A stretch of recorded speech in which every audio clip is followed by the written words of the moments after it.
I don't know, we'll see. Mira quién volvió.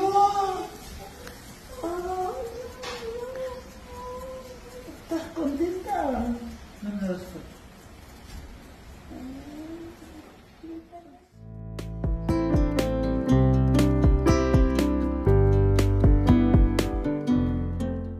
Hello and welcome to Trending Pinoy Celebrity.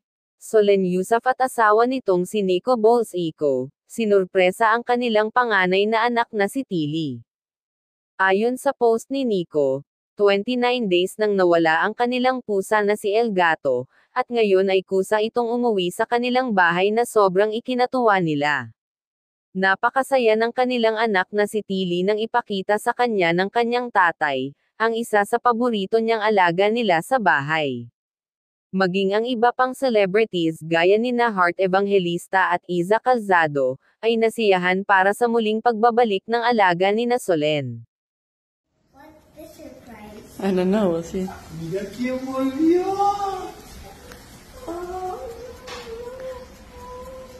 ¿Estás contenta? Manda las fotos.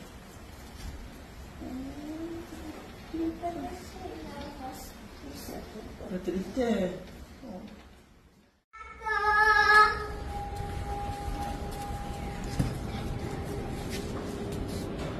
Valentina si no se hace más para la gente. Dale, a ver.